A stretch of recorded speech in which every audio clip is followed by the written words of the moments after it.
A minor theft might have turned into a major religious discovery, a missing artifact that might reveal a significant religion mystery which is hidden for centuries. It was an authentic 19th century painting of the Veil of Veronica, blessed by Pope Leo III. This is the true face of Jesus Christ, one of a handful of paintings based on the cloth used to wipe Jesus' face before his crucifixion.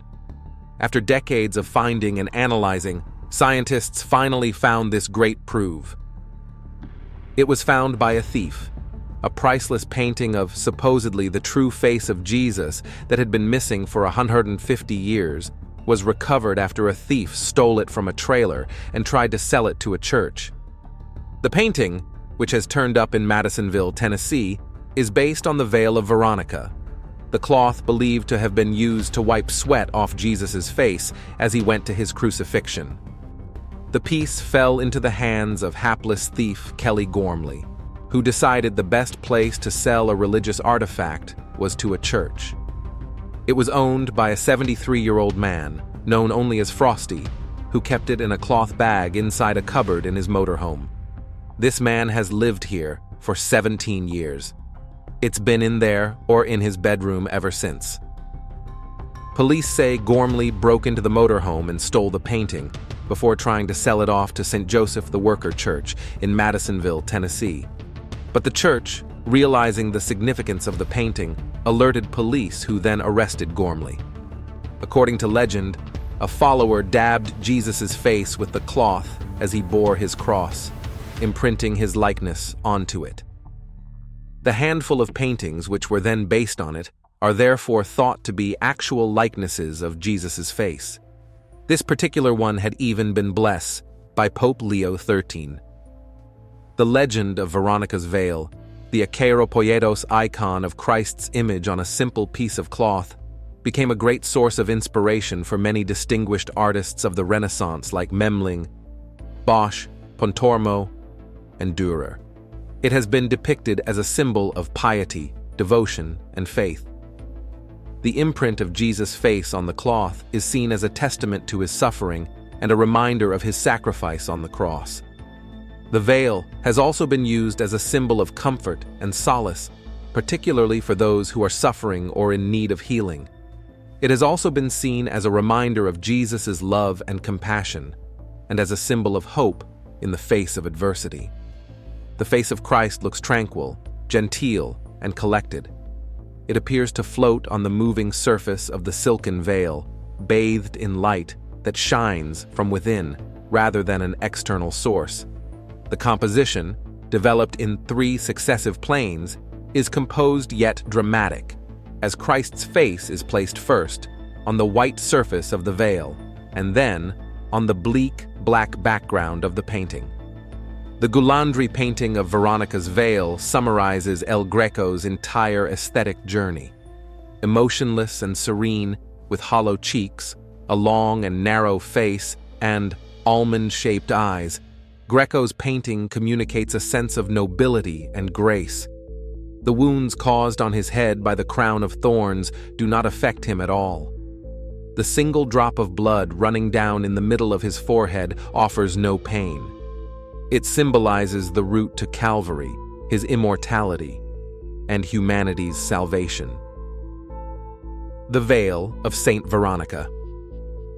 In Vatican City, on the 5th Sunday of Lent, an extraordinary liturgy takes place at St. Peter's Basilica, the display of a revered relic known as Veronica's Veil.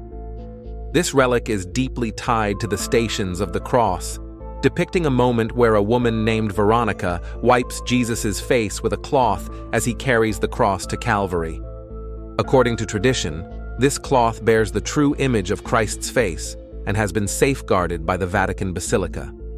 The woman who wiped Jesus' face is commonly referred to as Veronica, derived from the Latin vera icona, meaning true icon. It is believed that Christ's image was imprinted on Veronica's veil during his journey to the cross. The cloth itself is also named Veronica. Alongside a true relic of the cross and the relic of the lance of St. Longinus, Veronica's veil holds a place of great importance within St. Peter's Basilica. While the exact origins of the relic are uncertain, Historical records trace its presence back to at least the 14th century.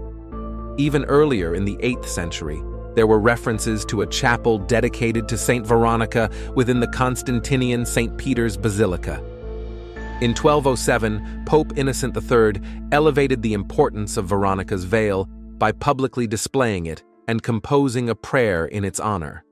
This event marked the beginning of an annual procession, drawing pilgrims far and wide. The relic inspired Pope Boniface VIII to declare the first Jubilee year in 1300, during which Veronica's veil was prominently featured for pilgrims as one of the marvels of the city of Rome. Dante was counted among the pilgrims of the Jubilee of 1300, writing about the veil in Canto 20 of his Paradiso. The fate of the relic faced uncertainties, particularly during periods of turmoil such as the sack of Rome in 1527. However, the cloth endured, and in the 17th century it was discovered concealed within the new St. Peter's Basilica. On the 5th Sunday of Lent, the canons of St. Peter's Basilica gather with the basilica's archpriest, Monsignor Mauro Gambetti, and with concelebrating priests and the other ministers. They proceed to the high altar, which marks the tomb of St. Peter. The celebrant begins with the opening prayer and incenses the procession cross. The Litany of the Saints is sung by the choir intoning, "Saint Peter, pray for us," 3 times in honor of the station, which is kept on this Sunday of Lent. Each day during Lent, the local Church of Rome pilgrimages to a different tomb of a martyr. This pilgrimage is called the Roman Station Church Pilgrim Itinerary.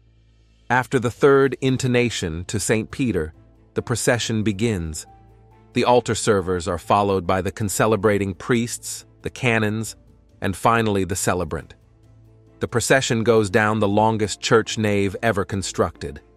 After the Mass, a special moment unfolds as the ministers and servers process around the high altar as the Latin hymn Vexia Regis is sung by the choir, which gives praise to the cross of Christ for our salvation. Due to the works on the baldachin of St. Peter's, the procession this year continued around the canopy of the altar and paused in front of the statue of the Apostle St. Andrew, St. Peter's brother. The clerics take off their head coverings, mitre, and berettas, and all face the chapel situated above the statue of St. Veronica. A prayer is said by the canon who is about to expose the relic of the icon said to be Veronica's veil. He then goes to fetch the icon, accompanied by 2 additional canons. Bells ring as the relic emerges from the chapel, and they then show the icon in all directions for the veneration of those present, while the thurifer incenses from down below. The bells sound one more time as the icon is processed back into its chapel. Finally, the ministers of the Mass process to the sacristy of the basilica. Thus, the station liturgy is done. Churches traditionally cover sacred images until the Easter Vigil. St. Peter's Basilica, however, has a special privilege. When all sacred images are veiled, Romans and pilgrims get to look once more at this icon in St. Peter's, gazing once more upon the face of Christ. The healing of the bleeding woman. There are many theories more or less likely about what was of the veil or cloth of Veronica, or even shroud of Veronica, after the crucifixion of Jesus. The last definition is, however, wrong and inevitably refers to the Holy Shroud, but the reference is wrong, since the shroud shows the whole figure of Jesus, while the veil would only show the holy face. In some ways, the story of the veil of Veronica refers a lot to the Mandalayan Akarapita, the sacred image not made by human hands. Abgar V. Ukama, king of Edessa, seriously ill, asked his messenger to go and make a portrait of Jesus so that he could heal him. But Jesus met the emissary, asked him for a cloth, with which he wiped his face, leaving his features impressed. So, the Mandalayan was born. In another version of the story, the cloth belonged to a woman named Veronica, a follower of Jesus. She wished to have a portrait of the Lord, and for this purpose, she had purchased a white cloth to deliver to a painter who would make it for her. But she met Jesus along the way, and he asked her for that cloth, rubbed it on her face, and gave her the much-desired portrait. That same effigy was then delivered by Veronica to the Volusian messenger, who arrived in Jerusalem by order of Emperor Tiberius, who was ill. Since Jesus had already been crucified on his arrival, the poor man was about to return to Rome empty-handed, but Veronica wanted to accompany him, carrying her veil, and as soon as the emperor saw the precious relic, he healed instantly. An inscription on the remains of a casket preserved in the Pantheon still bears witness to Veronica's journey and the arrival in Rome of what is called here the Shroud of Jesus Christ. Later, the relic was inserted by Pope Urban VIII in one of the 4 chapels in the pillars that support the dome of St. Peter's Basilica. Veronica is often confused with another female figure mentioned in the Gospels. It is Berenice, better known as the Bleeding Woman, a woman whom Christ healed from endless bleeding. The episode is mentioned in the Synoptic Gospels, in Matthew 9:20-22, Mark 5:25-34, Luke 8:43-48. The confusion would arise from the fact that the names of the 2 women have the same etymology. In fact, Veronica is nothing more than the Latin translation of the Greek name Pherenike or Berenike, whose meaning is fair Nike, that brings victory. The name Veronica derives from the Latin form of this name, namely Bernice, which retains the meaning of bearer of victory, or she who leads to victory. However, in time Bernice was altered in Veronica to adapt it to the ecclesiastical form true icon, true image. The reference is to the veil of Veronica. The Gospel episode tells of a woman suffering from an endless hemorrhage that touched Jesus, while Jesus went to the home of Jairus to heal her sick daughter. The woman, aware that her evil made her unclean in the eyes of God and men, tried to touch Jesus without being noticed, touching his cloak, but he turned, asked who had touched him, and the trembling woman stepped forward, explaining her gesture and announcing that she was healed. Then Jesus said to her, "Your faith has saved you. Go in peace." Saint Veronica. Veronica would therefore have been one of the disciples of Jesus, one of the many women who followed him and the apostles to listen to the word and embrace its message of salvation. But there is no reliable information about it, and it really could have been just one woman among many, moved to compassion in the face of the suffering of an innocent man who was dragged to death, to the point of making his way among his tormentors to give him a last moment of tenderness and mercy. Veronica's gesture of approaching Jesus to wipe his face, as she could have done to a brother, a relative, is an example of mercy for all of us. According to legend, Veronica, after witnessing the Passion of Christ and his crucifixion, decided to dedicate her life to spreading his word. She joined the apostles and then traveled across Europe and stayed for a long time in France, of which she is today the patron saint, to convert the Gauls. Another tradition related to the veil of Veronica says that the Holy Face was brought to Manopello in the province of Pescara. Examinations carried out on the relic representing the face of Christ kept here since 1506 show that on the fabric there are neither colors nor pigments, and therefore it is not explained how the image was imprinted on it. Moreover, the dimensions of Manopello's face coincide with those of the Holy Shroud. It was a mysterious pilgrim who brought the heirloom to Manopello, and nothing is known about him. Head of Christ. Besides the portrait was shown in the veil, there are many theories about our Jesus's face. So, how have depictions of Jesus changed over the centuries? Images of Jesus have transformed dramatically over the centuries. In early Christian art, he was often portrayed as a youthful, beardless figure, symbolizing innocence and shepherd-like care, reflecting his role as the Good Shepherd.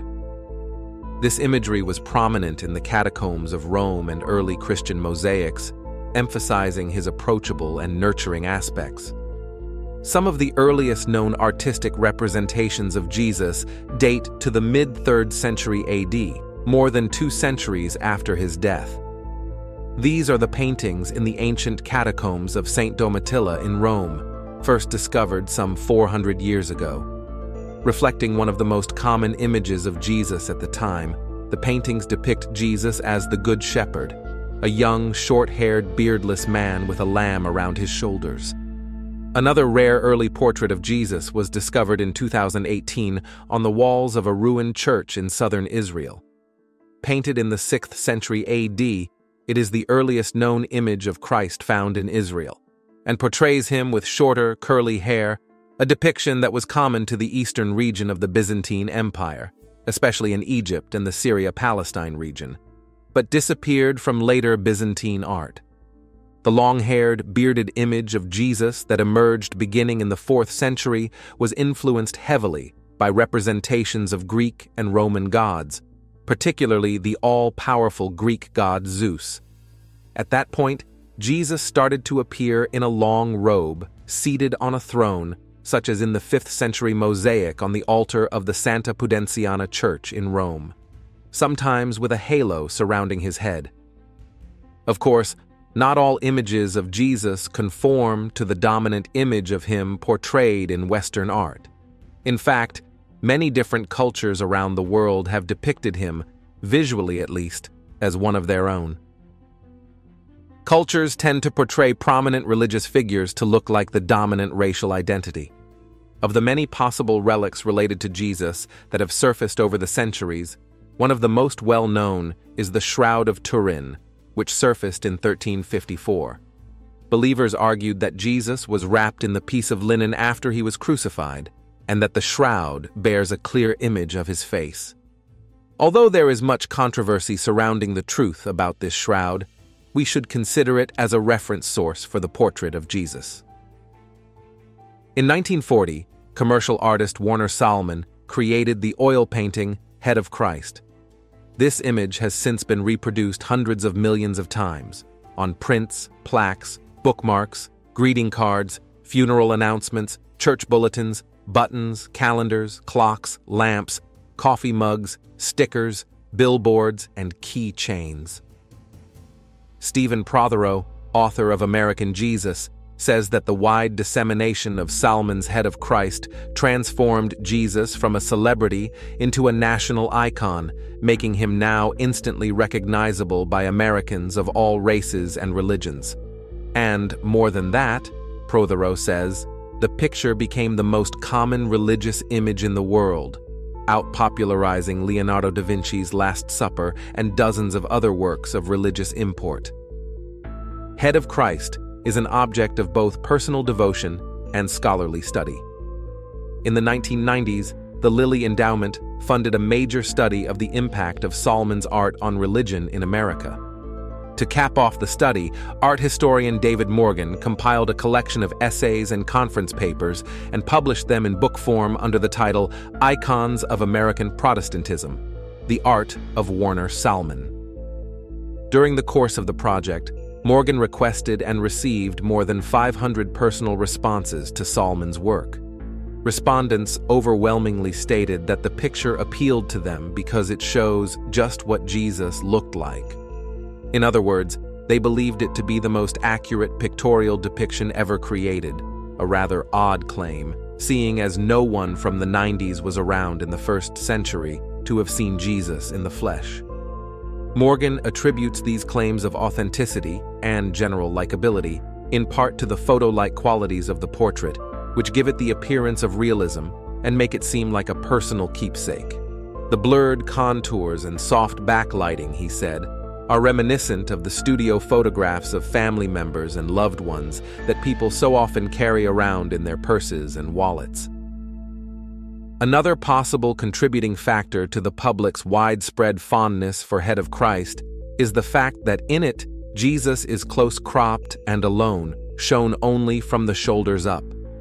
Because Salmon's Jesus has been extracted from the context of time, place, and narrative, we can place him into our own context, and because he is not interacting with other figures inside the frame, we are free to interact with him more personally and intimately. The Jesus that gazes outward appears to be warm, gentle, and compassionate, the beautiful Savior so many people long for. The only physical description of Jesus. The only physical description of Jesus that does exist is from a copy of a letter from the Roman consul Lentulus to the Roman Emperor Tiberius, discovered in a monastery with copies of other ancient documents. According to the copy, the original letter dated to the 12th year of the reign of the Roman Emperor Tiberius. We have historical verification that a Roman consul named Lentulus was in Judea at the time of Jesus' trial and crucifixion. His influential family is mentioned by the Jewish historian Josephus in his book Antiquities of the Jews. However, some scholars wonder as to the authenticity of the letter. Lentulus's letter was an official report to Emperor Tiberius. He describes Jesus as having a noble and lively face with fair and slightly wavy hair, black and strongly curving eyebrows, intense penetrating blue eyes, and an expression of wondrous grace. His nose is rather long. His beard is almost blonde, although not very long. His hair is quite long and has never seen a pair of scissors. His neck is slightly inclined, so that he never appears to be bitter or arrogant. His tanned face is the color of ripe corn and well-proportioned. It gives the impression of gravity and wisdom, sweetness and good, and is completely lacking in any sign of anger. We can take the description from Lentulus's letter and add it to the information gathered from the figure of the Shroud of Turin to complete the physical description of Christ. Professor Giovanni Giudica Cordiglia, a Shroud of Turin scholar, took the data collected from the shroud and interpreted the information using his experience as a doctor and university professor of forensic medicine. He wrote, "The man who was wrapped in the shroud was a man of great beauty and uncommon stature. He was about 1 meter and 80 centimeters, about 6 feet tall, with a perfectly proportioned physique, lithe and harmonious. He was a standard type in the most literal sense of the phrase. Although the cloth has suffered much damage, we can see that his face was a very soft and gentle one, rather long and with a broad, straight forehead. The nose is straight and turned slightly downwards. The cheeks are large and slightly protruding. From all the anthropometric calculations so far made, it seems that Christ was physically in far better shape than the average man. Through a complicated process of elaborating his facial data, I can conclude that his cranial capacity was of 1575 cc, which would place him in the megalocephalic, large-headed category, with a cranial capacity coefficient of 95. Which would indicate that the weight of his brain was 1492 grams. This is far greater than average, suggesting a person of extraordinary genius. The Real Face of Jesus. Originally published in December 2002, the popular mechanics article, The Real Face of Jesus, created a face for the most famous historical figure in human history. Since then, science has continued reconstructing faces from throughout history, from Stone Age humans to European royalty. A designer has even used machine learning to reconstruct the visages of Roman emperors. 2 decades later, they are reproducing one of the most widespread stories in the history of popular mechanics, along with how it first appeared in the December 2002 issue. Why does Mike Fillin's The Real Face of Jesus continue to endure, almost 2 decades after publication? From the first time Christian children settle into Sunday school classrooms, an image of Jesus Christ is etched into their minds. In North America, he is most often depicted as being taller than his disciples, lean, with long, flowing light brown hair, fair skin, and light-colored eyes. Familiar though this image may be, it is inherently flawed. A person with these features and physical bearing would have looked very different from everyone else in the region where Jesus lived and ministered. Surely the authors of the Bible would have mentioned such a stark a contrast. On the contrary, according to the Gospel of Matthew, when Jesus was arrested in the Garden of Gethsemane before the crucifixion, Judas Iscariot had to indicate to the soldiers whom Jesus was, because they could not tell him apart from his disciples. Further clouding the question of what Jesus looked like is the simple fact that nowhere in the New Testament is Jesus described, nor have any drawings of him ever been uncovered. There is the additional problem of having neither a skeleton nor other bodily remains to probe for DNA. In the absence of evidence, our images of Jesus have been left to the imagination of artists. The influences of the artists' cultures and traditions can be profound, observes Carlos F. Cardoza Orlandi, Associate Professor of World Christianity at Columbia Theological Seminary in Atlanta. While Western imagery is dominant, in other parts of the world, he is often shown as Black, Arab, or Hispanic. And so the fundamental question remains, what did Jesus look like? An answer has emerged from an exciting new field of science, forensic anthropology. Using methods similar to those police have developed to solve crimes, British scientists, assisted by Israeli archaeologists, have recreated what they believe is the most accurate image of the most famous face in human history. The body as evidence. An outgrowth of physical anthropology. Forensic anthropology uses cultural and archaeological data, as well as the physical and biological sciences, to study different groups of people, explains a professor. Experts in this highly specialized field require a working knowledge of genetics and human growth and development. In their research, they also draw from the fields of primatology, paleoanthropology, the study of primate and human evolution, and human osteology, the study of the skeleton. Even seemingly distant fields like nutrition, dentistry, and climate adaptation play a role in this type of investigation. While forensic anthropology is usually used to solve crimes, Richard Neve realized it also could shed light on the appearance of Jesus. Neve had ventured into controversial areas before. Over the past 2 decades, he had reconstructed dozens of famous faces, including Philip II of Macedonia, the father of Alexander the Great, and King Midas of Phrygia. If anyone could create an accurate portrait of Jesus, it might be Neve. Reconstructing Jesus. Matthew's description of the events in Gethsemane offers an obvious clue to the real face of Jesus. It is clear that his features were typical of Galilean Semites of his era. And so the first step for Neve and his research team was to acquire skulls from near Jerusalem, the region where Jesus lived and preached. Semite skulls of this type had previously been found by Israeli archaeology experts, who shared them with Neve. With 3 well-preserved specimens from the time of Jesus in hand, Neve used computerized tomography to create X-ray slices of the skulls, thus revealing minute details about each one's structure. Special computer programs then evaluated reams of information about known measurements of the thickness of soft tissue at key areas on human faces. This made it possible to recreate the muscles and skin overlying a representative Semite skull. The entire process was accomplished using software that verified the results with anthropological data. From this data, the researchers built a digital 3D reconstruction of the face. Next, they created a cast of the skull.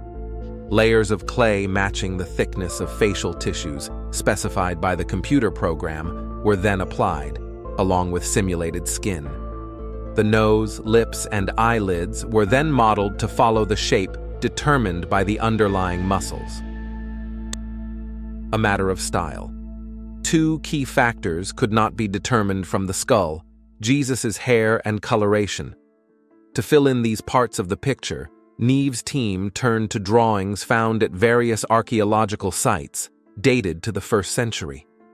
Drawn before the Bible was compiled, they held crucial clues that enabled the researchers to determine that Jesus had dark rather than light-colored eyes. They also pointed out that in keeping with Jewish tradition, he was bearded as well. It was the Bible, however, that resolved the question of the length of Jesus' hair.